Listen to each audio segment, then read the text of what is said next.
Hello everybody and welcome back to another Magic the Gathering Arena video. Today I just wanted to revisit one more Alchemy deck before we go back to standard. The Mythic change hasn't come into effect, at least here in the UK yet. So I decided to show the deck that I've done most of my ladder climbing with this season because it's really good and it's really fast. And it does use at least one new card. So the new card from the new set that we are using is the Ghitu Embercoiler, which is the 1 and a red human wizard with 2/2 with prowess. At the beginning of your pre-combat main phase you may discard a card. If you do, seek a card with great amount of value and exile it. Till the end of your next turn you may play the exile cards. This gives us like some weird card filtering like ability in our deck, but basically it's the ability to upgrade something in our deck and also to upgrade lands in our deck to stop us getting land screwed. So I've only got 2 of them, as I'm not fully convinced. I've only opened 2 so far, but I think it slots quite nicely into this kind of like very aggressive red deck, similar to the one that I played in the last season of Alchemy before Dominaria came out. Just to run through the rest of the deck for those who didn't see that. 4 Tiefling Outcasts, so this is a 1 costing Tiefling Peasant, 1/1 with double team. Other demons, devils, imps and Tieflings get +1/+0. The reason this is in the deck is it's basically a one-man machine on its own that can win you games, especially if you're on the play. So put this down on turn 1, attack, you then end up with another 1 to drop. If you get 2 in your opening hand, you've basically won because you'll have 3 1/1s on the board, 3 3/1s on the board at the end of turn 2. It pairs very well with Kumano faces Kakkazan because we could play one of these, attack on turn 2, we could play a Kumano and play the other one of these, and then we're literally flying. We're running 2 Hammerhand.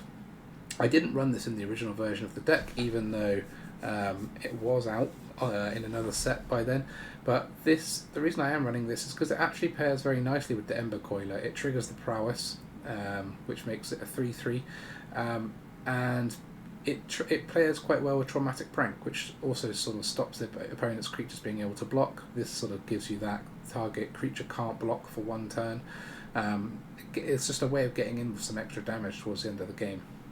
Obviously it gives +1/+1 and haste as well, so that sort of pairs well with the Embercoiler. Having a non-haste creature makes it a little more valuable than it was before. Everything else in our deck has haste, so we're not adding to any other creatures. Obviously we will if we need the 1/1 and the ability to stop something blocking, but this is our ideal target for this card. 4 big spenders. This is a 2/1 Devil Citizen for 2 with haste. Whenever 1 or more creatures you control become blocked, create a treasure token. Nice little bit of incidental ramp. It kind of gives it a bit of a Shambling Ghast effect for attackers. Sacrifice 2 artifacts and draft a card. We really rarely use that, but if we do, the thing that we're after drafting is the Heraldic Banner for red, so we can give all our creatures +1 attack. But anyway, we're rarely using that because often we want the treasure just to keep on attacking with the other cards, which are going to be better. The reason this is nice is if we have an Outcast on turn 1, this is going to attack as a 3/1 haste on turn 2, which can be very nice. 2 Bloodthirsty Adversary. This is mostly to flash back our Traumatic Prank. Traumatic Prank is gain control of the target creature, untap it, it gains haste. It also gains this creature can't block, and at the beginning of your upkeep it does 1 damage to them, so it removes a blocker from the game. We're not too worried about things attacking us back in general. The reason this is even more useful than it was before is for cards like Sheldred or equivalents, things that have high toughness red really struggles with. Well, being able to stop them blocking is great. We don't care if they're still there as long as we can attack through them. Basically, being able to flash this back with Bloodthirsty Adversary can be very nice. It can remove 1 more blocker. We've also got 2 Lightning Strikes if we need extra damage to the face, and 3 Mephit's Enthusiasm for just some straight up creature removal and creature buffing of our own creatures. 2 Embercoilers I've talked through, 2 Lightning Strikes, everyone knows what this does. Mephit's Enthusiasm, for those who aren't familiar with Alchemy, does 4 damage to target creature or planeswalker. If excess damage is dealt this way, note the excess damage. You then get a boon, so a boon is just something that sits there until you cast your next creature. When you cast your next creature spell, it perpetually gets +X/+0, where X is the noted number. This can actually be basically an amazing value for 2 mana. So if we use this on something with 1 or 2 toughness, it's going to leave a boon for +X, +3/+0 or +2/+0. If we then attack with one of our hasty creatures on turn 3, so an Ambergris or a Toralf, so they're going to attack with 6 or 5 power at haste. So not only does it clear the way, but it then buffs our next creature that we play if we're playing on curve. 3 Ambergris, so this is what made this deck really in the last season of Alchemy. So it has Haste, and whenever it attacks you, may discard your hand or draw 2 cards. So it's a way for us to refill once we've emptied our hand of all these other cards. It also has a specialise into red, which basically means it can do some more burn to their face. I won't go into it all, you can see in the video. Squee, Dubious Monarch, one of. It is a nice one of. It's made the deck for that reason. Whether it's strictly better than the other 3 drops, I don't know, but that recursion and the ability to bring it back could swing games in our favour, so we're playing one of them.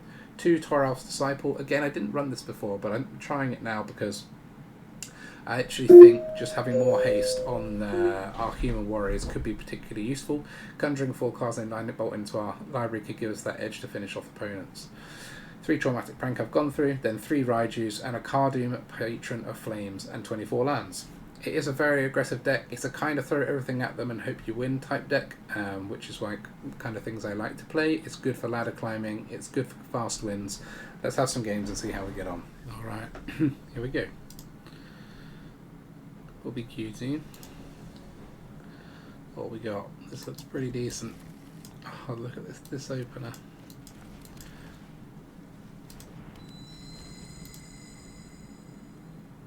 It just feels not fair.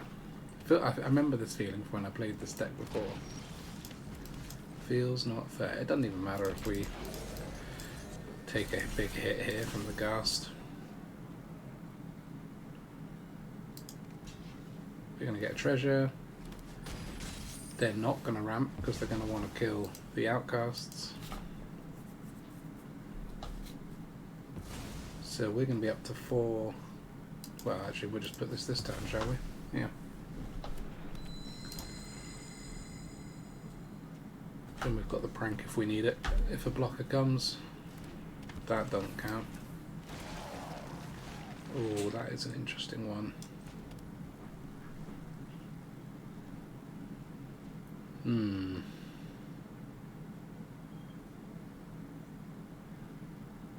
Yeah, I'm going to play that now.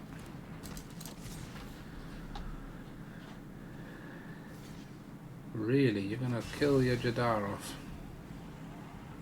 That is very strange. I gotta say, I did not see that one coming. I didn't see Black Market Connections coming either. Cost yourself a life. Yeah, I think we will. I think we will. Ooh.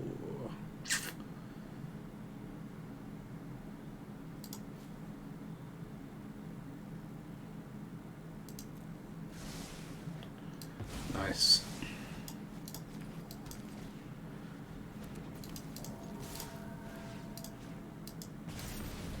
That's a big hit, especially when they've got to drain their own life and we've got a prank in hand. God, I love this card. What fun. What fun that is. Don't need this right now. I'll have a Raiju though.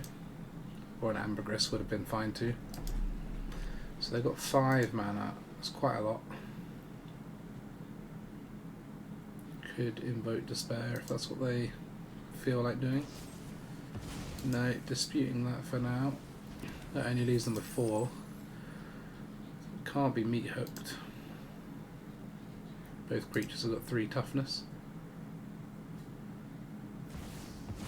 Sheoldred, come on. Come on now. No, we've got exactly what we need. We've got the medicine, I'm afraid. Look at this for a hit. Not just a bit dead. God, it's so nice. And we can struggle against black, but not with that kind of start. Alright, and again.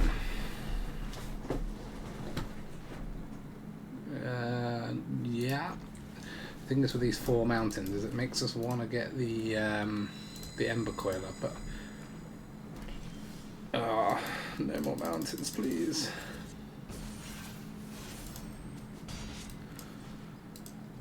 Please, no more. I hope this is a creature deck based on having this in our hand. It's not. It's not gonna be.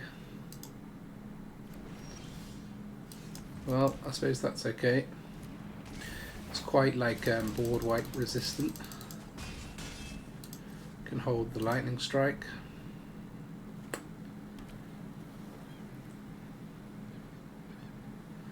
Like, I was going to say, is it going to be an Oracle of the Alpha? Nope. Okay, now we're flying. Could be countered, but we're still getting in for 4, even if it is. Destroy. Just a fading hope. That's okay. Gonna need more. Don't want to take 4 a turn against mono red on the play. Micromancer. That's not doing it for you, I'm afraid. Because we're going to get 1 left over, 8. No, yeah, we got the win. Because we do an enthusiasm. We've already got 6 on the board. We add 4 like this. And then victory. Not even a challenge. Good luck with your Oracle of the Alpha. Come again soon. Waiting for opponent. Gotta love it. Alright, Yuki. Take me 1 step closer to that Mythic debut. Okay, on the draw this time, so a little bit trickier. Nice hand though. By nice, I just mean we have a 1-drop and a 2-drop. That is basically the qualifier for a nice hand in this deck. I mean, 2 lands on the draw should be enough to get us there, but if we get screwed, we get screwed. Priest of Possibility. Trample and Vigilance. That is an interesting one. Not sure. We don't get to see what gave it Trample, but I've seen people playing it with like Flying and Double Strike and Lifelink, but Trample? Green, I guess. Another one. Haste, Vigilance and Lifelink. Well, we have to get rid of that.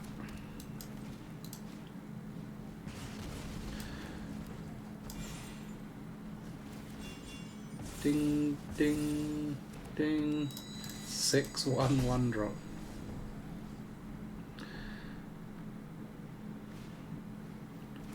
Lizard Blades. That's a nice prank target.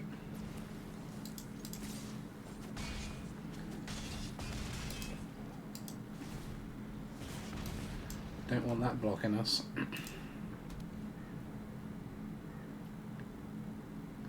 Guess that's for the double strike on the priest.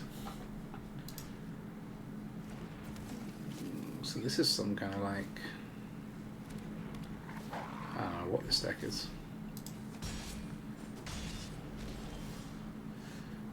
Okay, we'll just ride you in, I suppose. Put the 1 here so they have to double block that outcast if they want it dead. Fine.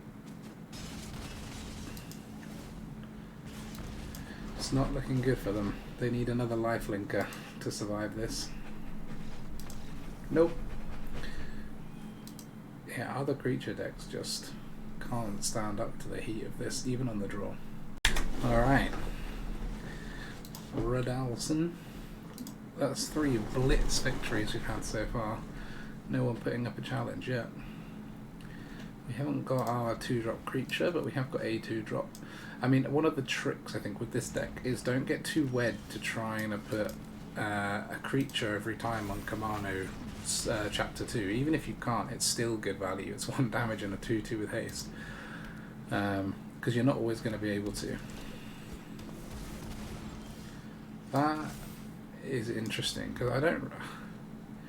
They can't specialise it yet, and at the moment it's just damaging them. So I think we're going to leave that in play for the time being.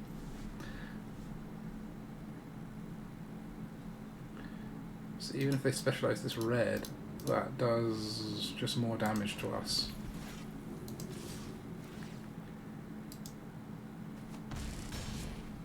Okay. So now, oh, it will be specialisable soon.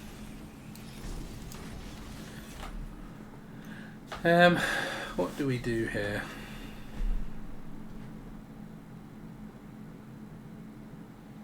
I quite like the idea of killing their Ambergris, to be honest. But maybe we do our own first. Because we do get the +1, which is 1 more damage. Don't want to discard this.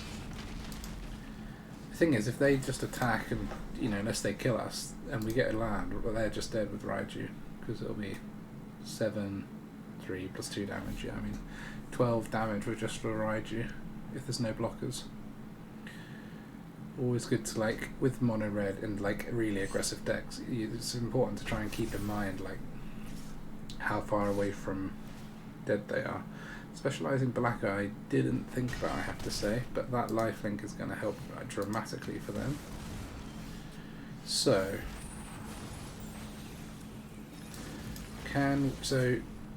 we've got 4, 8, 11 plus 2, so that's only 13. On the other hand, we could prank this Shadow Heart. It's going to do 1 more damage to them, so this is 5 damage, plus the 1 damage from it to itself doesn't do anything because of the lifelink, so 5, 9 plus 4, 13. We've then got 1 more from this, that doesn't get us there. On the other hand, we could specialise this, discard our whole hand,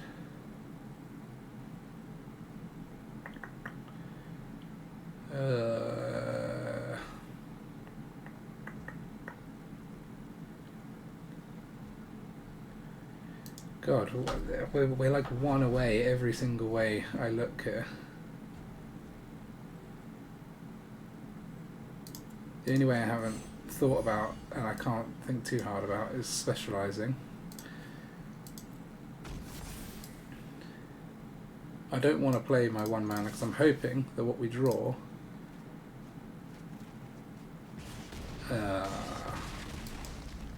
was it been enough to, if we'd have drawn like a land and a lightning strike, that basically was our 1 chance. But no, that lifelink, didn't think about that myself. I think we could have won that if I'd have removed that earlier, or at least waited for them to specialise and removed it. That is a shame. Lesson learnt.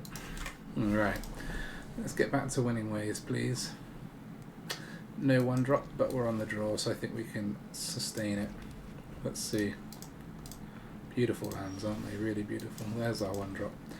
Got to go with the 2-drop this turn. Even if they fragment that, that's almost better for us. Just pull out an Outcast.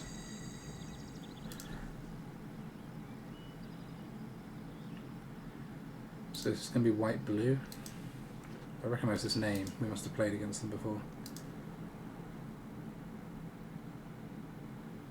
Scrying, yeah. Alright, so let's play this Outcast. And let's play this big spender. Get in for 6. Activate our double team. Got 8 on board, plus 3. 11 on board, plus 3. We've got lethal next turn if they don't interact with this. They have interacted with this, so that is an interaction of sorts.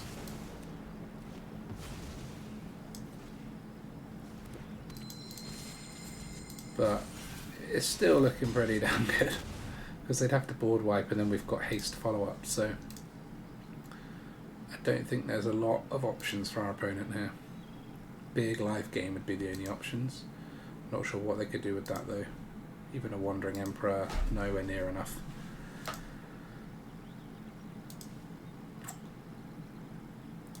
This feels so nice punishing blue-white players.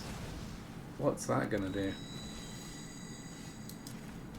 Jesus, okay, we'll play this on this, shall we? 5 Tiefling Outcasts on board. No, you're going to counter that.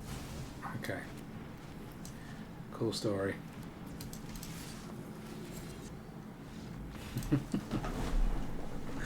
That was just a... Let's see how much damage we can do to this blue-white player. Can we crush their soul to the point where they don't try and control us anymore? Okay. Live Cuban Sis. Not sure I understand this username, but Live Cube Ensis? No. Whatever. Let's just hit him with red guards. A big spender. What a little gem this one's turned out to be, eh? Okay, this one's got Ward 2, which is annoying, but they don't want to block, really. I'm sure they've got plans for Wilson, the Bear Comrade. Yeah, knew it. Knew you didn't want to block. Too many tap lands, sir.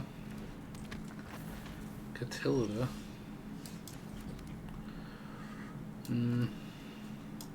No, we're not about Catilda life.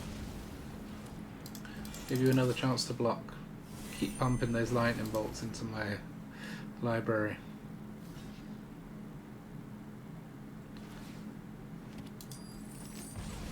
It had to come eventually.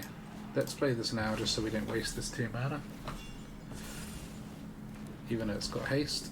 If we draw a land, we can be out of cards, in theory.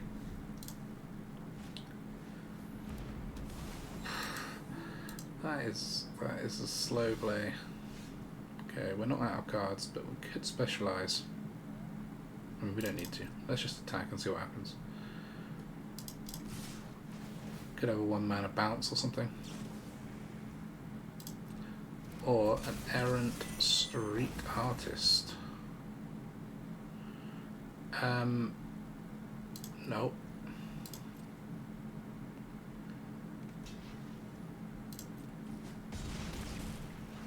I think we'll probably just end turn. Probably should have cast my lightning. I knew there was some like niggling reason in my head saying cast your lightning strike now. It's because of the bloody day-night cycle of the Celestis giving life. Moron. Gotta listen to your gut feeling sometimes in this game. Trying to play too quickly. Because when I play red I get fast and furious. Like I have to just like, you know, rush in. Even though I don't need to play any faster just because I'm playing a fast colour. Yeah. I'm not sure this deck's the one to beat mono red, I'm afraid. Lots of slow cards. GG. How far are we off Mythic now? Let's see if we can get that one more. Okay. Let's see if we can get there. I've just become very aware about the fact that I probably say okay at the start of every single game. I don't know why that is. Very strange recording habit. Try and get out of it maybe. Or it can become a trademark. What a rubbish trademark. Outcast first. When you've got these 2 in hand, always outcast first. On the draw it's a little more sceptical because, you know, they could get a decent blocker in the way or more ways to deal with the outcasts, but if they don't, then you have a great time. A time so good that you should risk it, in my opinion. Okay, we've already triggered the double team. That's pretty much all I need. I'm going to try this first because they're probably going to counter something, and I'd rather Kumano resolves, strangely. Okay. Maybe they're not countering something. Or they got negate? Nope, just nothing. They're going to play the drawing Cynic card. No, cast down. That's legit. Okay, so we can definitely jam one of these because we've got a spare.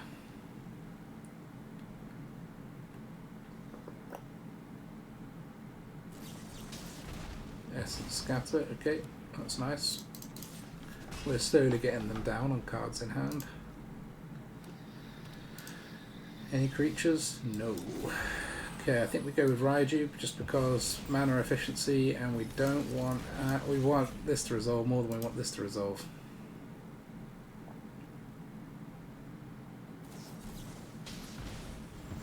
This has got to be an Oracle of the Alpha deck, isn't it? Some like counter-fill rubbish. I mean, we're getting in for damage, so this can only work for so long for the opponent. They've got to deploy something at some point. Whether that is, I don't know. Basically something non-counterspell. It's 5 colour, so they must be running the ley line, I would guess. Could be like Cami Wall, oh, is that what it's called? Cami Wall? Maybe. Still nothing. Okay, we'll go with Squee. We've already got 3 things in the graveyard. So we can get it back if we need to at some point. I mean, they're damaging themselves every time they counter as well. Down to 8.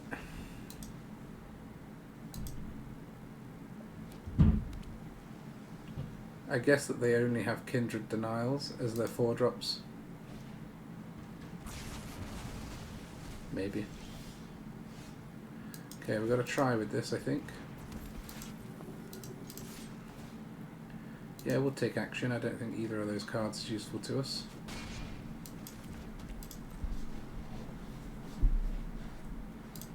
Got plenty in our graveyard for Squee now.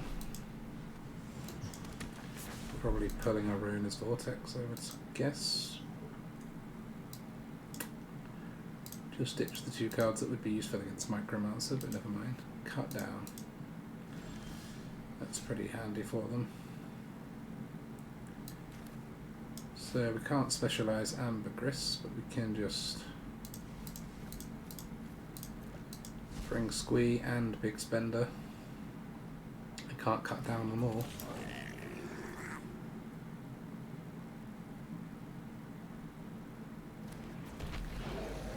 So they cut down Ambergris, they block Big Spender, or they block Squee. We still get in for 3. Puts them on the cusp.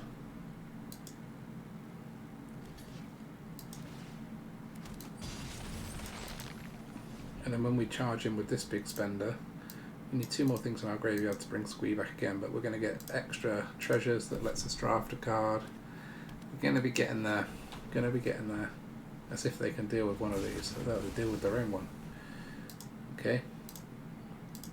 Still 1 off Squee. This obviously does 2 damage and has haste, so they need an answer for that as well. Okay, 2 life back. Gosh, we've got land, haven't we? Got some real land. Okay, down to just cards we can see. No need to do this turn, but we can do it next turn. Cut down again, or whatever.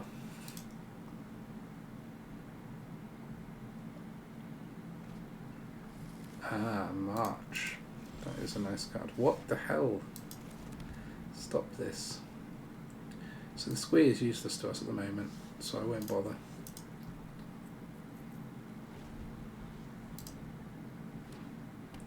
Problem is they can march now for a huge amount to get a load of life back, which is actually pretty dangerous for us. Micromancer. Dig up. There's an Oracle of the Alpha in there somewhere.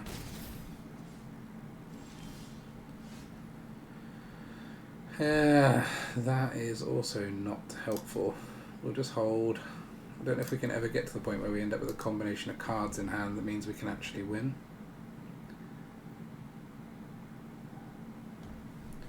Just got too much land. What might help us win here? Prank would be good.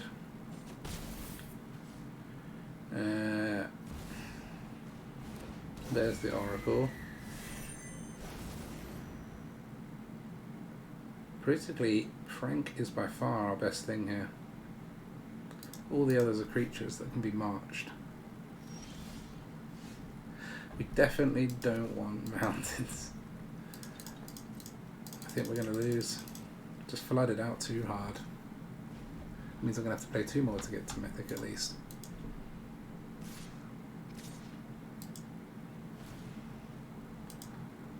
Just stop giving me mountains, please. Give me a small chance. The thing is, this march is massive.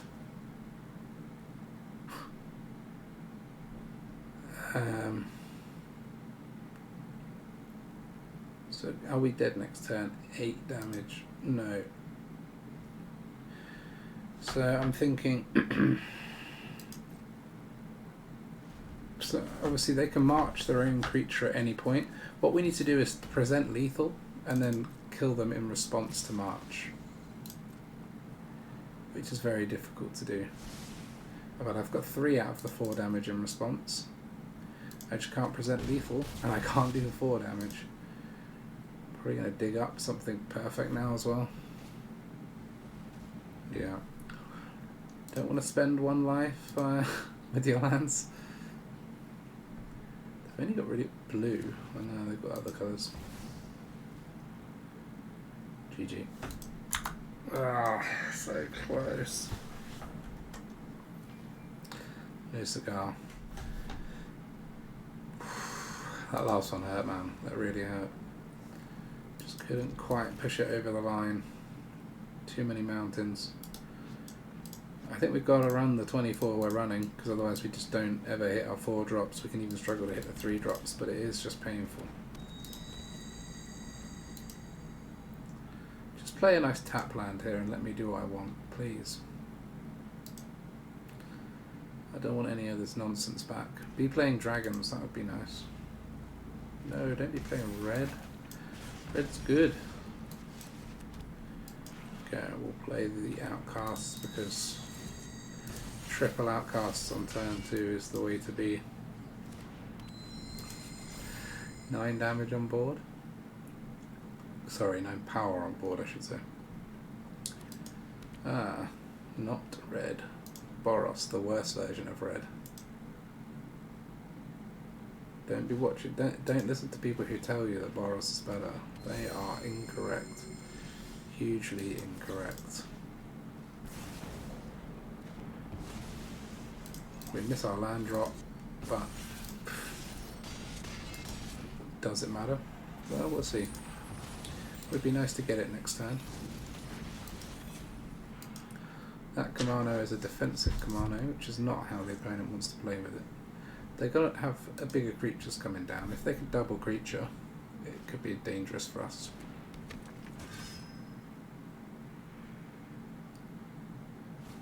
Yeah, they can double creature. I don't think they're going to attack with either, though. No. So I guess what we want is for them to block one of these rather than one of the Outcasts, because we've got 2 of them.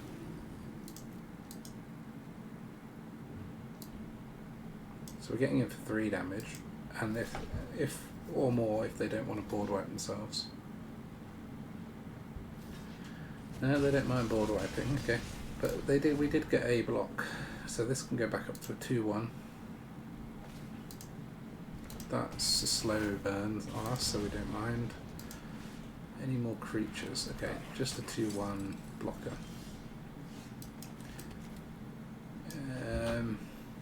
I don't want this one blocked. Yeah, this might be the best play. Obviously the Outcasts are still killable, but it puts them on 2. Which is pretty hard to not die now.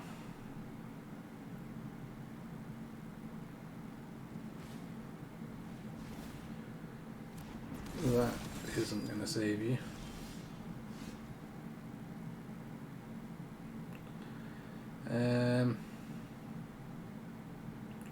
So I can only actually get 1 more creature attacking. That's okay, isn't it? I don't know why I'm thinking so long about this. I was thinking the Raiju damage doesn't kill them, but obviously they are still dead. I had a little brain malfunction at the end there. Maybe slightly too much mono red. Last game before Mythic, hopefully. On the draw, but we've got a banger of an opening hand, so. Tap land, it's nice to see. Get our Outcast down. I find myself doing this thing where I hold the card, and I've realised that the reason for that is that it speeds all the other animations up, which just makes the game quicker. And I'm pretty much, always for doing stuff that will make the game quicker. Play the Embercoiler then, if we're going to have our poor Outcast removed.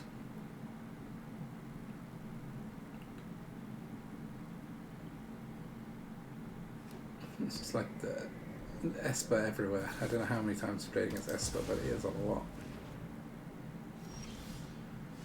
That's quite a nice one. I think we'll cast this. Can't counter. Well, it could have negate, or a negate equivalent. This might get countered, but we're really reducing the cards in their hand if they do. Down to 3, down to 2, shield red. I'm afraid that just has to be pranked by us.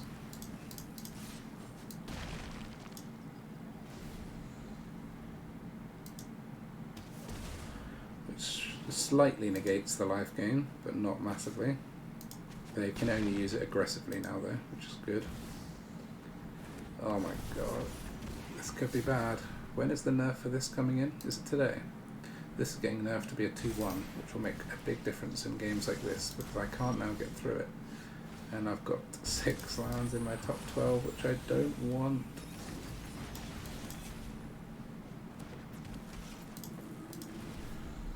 This could be a loss again.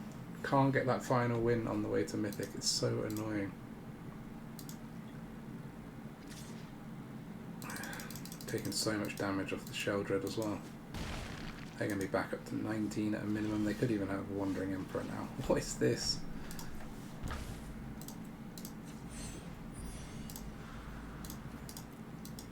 Absolute rubbish card to draw. GG. God, why can't we just get the last one? That is frustrating. Philo 666. You're not going to push me down further, are you? On the play. At last. Being on the play does help significantly with this deck. Maybe I don't want these, but they're so nice with the Embercoilers. I think I do want them.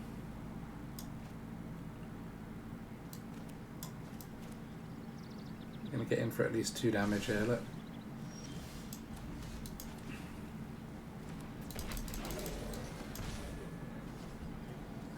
Could have played Embercoiler, but it's slightly better not on turn 2, I'm thinking. This effect is what we really want, and the effect is useful later.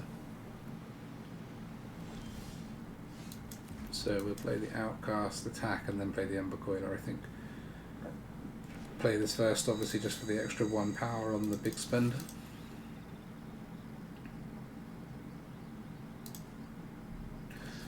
Don't like the look of Is It, but I wonder what the rest of the deck is.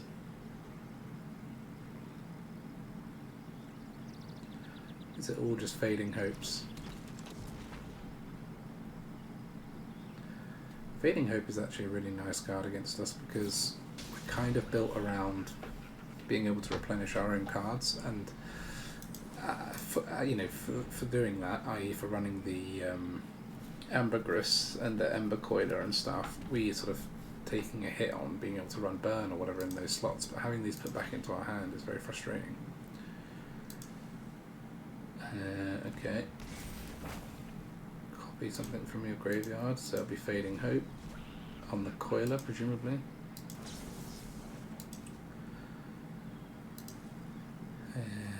Yep. Pay 1 life for that. Oh no, that's not the lifeline, they've already used that one. Yep, more Fading Hope. Nice, so I think we will probably Big Spender and Embercoiler.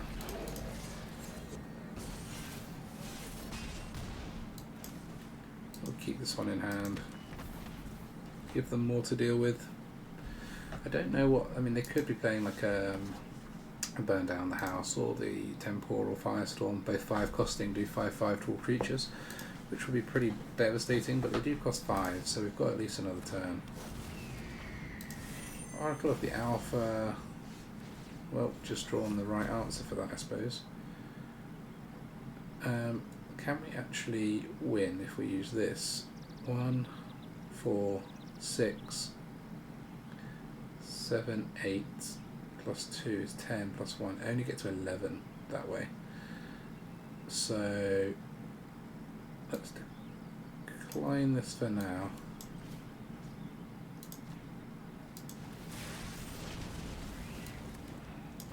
Oh, would have been at 12 maybe, rather than 8. And we'll just attack like this. And then end turn. I like to keep a hasty creature in my hand for these situations where we're at the turn where the opponent could have their board wipe. Because if they pay 5 now to wipe the board, we can still play Disciple, put the Hammerhand on it and win. So just like to keep that in mind if we think the opponent's getting close. So although it wasn't the optimal play, it is still a good one. As in optimal from a mana perspective.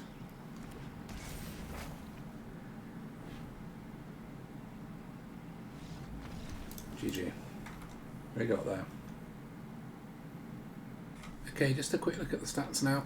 So I've played 36 games with this new version. As I said, I've done a lot of my climbing with it this season. 36 games in just over 2 hours though is a hell of a lot of games.